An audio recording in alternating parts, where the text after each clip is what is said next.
Scenes of chaos in the streets, burning cars and looted stores. The protests in Los Angeles spiraled out of control and turned into a full-scale war after 2 days of chaos that local authorities were unable to handle. U.S. President Donald Trump decided to send 2,000 National Guard troops to Los Angeles. Only reinforcements from Washington, D.C. were able to bring the situation under control. It all started with an operation by the authorities to detain a dozen or so illegal immigrants.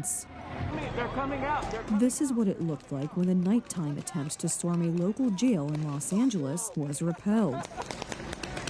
Several hundred protesters, mostly from Mexico, tried to enter the building where illegal immigrants were being held.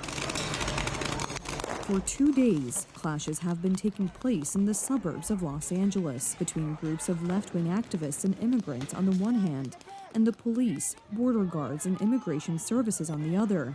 It was the agents of the latter who were attacked while carrying out an operation to detain a dozen or so people on the deportation list.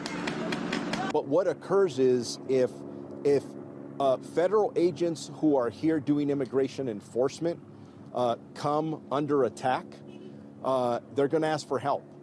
And for us at the Sheriff's Department or any law enforcement agency around us, we are going to support any other law enforcement agency that's asking for help.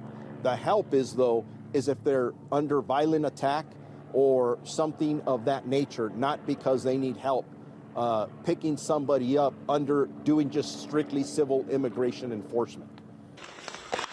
There has been a dispute between Washington, D.C. and Los Angeles for weeks over the enforcement of immigration laws. Democrats are demanding advance notice of planned actions. This is being exploited by activist groups and immigrants themselves who are attacking federal authorities. And I think that one of the big issues is just lack of communication from the authorities when something like this happens, so that we could have a better handle and be better prepared to educate our residents. The problem is that officers do not want to notify local authorities because, according to federal services, they passed on information about planned raids to activists and immigrants themselves. Left-wing groups also accuse the authorities of concealing the identity of officers who wear masks and glasses during interventions. 2 weeks ago in Los Angeles, where we ran an operation where ICE officers were doxxed. So let's just say that again.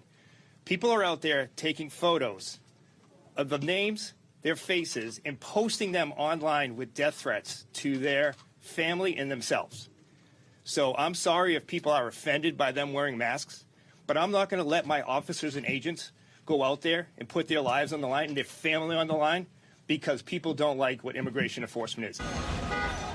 In connection with the chaos in Los Angeles, Donald Trump decided to send 2,000 soldiers from his National Guards to California. Great job by the National Guard in Los Angeles after 2 days of violence, clashes, and unrest. We have an incompetent governor and mayor who were, as usual, just look at how they handled the fires, and now they're very slow permitting disaster. Federal permitting is complete, unable to handle the task. These radical left protests by instigators and often paid troublemakers will not be tolerated. Also, from now on, masks will not be allowed to be worn at the protests. What do these people have to hide and why? Again, thank you to the National Guard for a job well done. Federal authorities have introduced a zero-tolerance policy for illegal immigrants. During the first 3 months of the operation, over 35,000 illegal immigrants with criminal records were arrested across the United States. The vast majority were deported to their countries of origin.